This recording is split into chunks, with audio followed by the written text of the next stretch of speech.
All right, here with Jacob Frost, just knocked off national champion Andrew Alirez.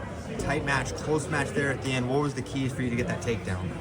I knew as soon as I hit the leg, I had to keep everything tight and be super disciplined because he's obviously really scrappy in there, and he's really tough to finish on. So I knew if I hit my checkpoints of keep my head tight, keep my hands tight, I was going to be in a good spot. But yeah, he's really hard to finish on. So yeah, were you ready for that roll? Did you think, all right, if I'm in on this thing, like he's going to be diving under?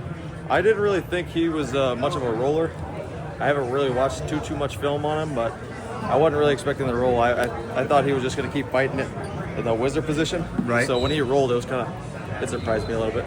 I can't recall. Did you wrestle him at Big 12s last year? All right, tell me about that match. I gave up a takedown pretty early.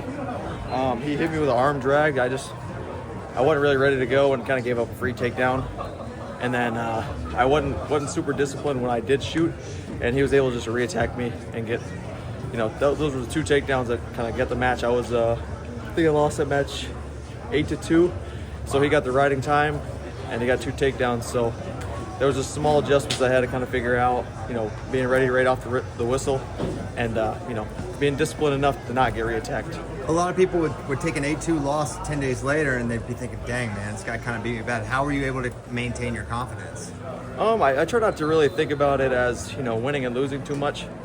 I know a lot of people say that, but I really just try to focus on, okay, how did I wrestle that match? How much energy did I bring to that match? Was I disciplined? Was I kind of getting lazy?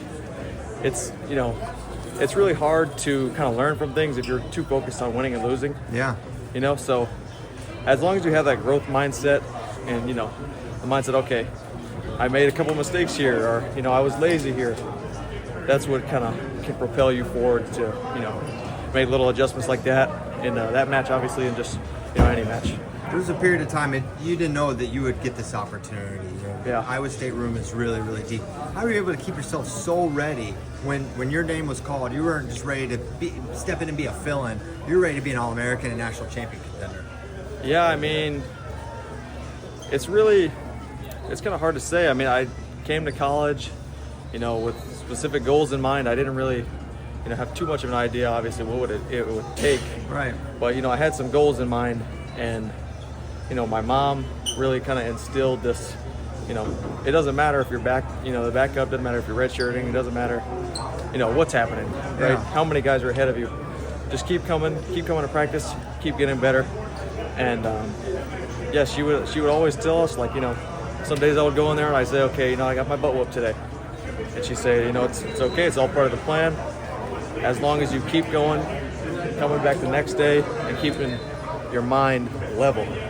You don't want to get too high and get too low on certain things, Yeah. So that's what I would say right there. Great advice from Mom. Absolutely. Yeah. Well, Jacob, congrats. I'll let you get back to your cool down. Anything else before I let you go? Oh, no. Thanks, Jacob. Yeah.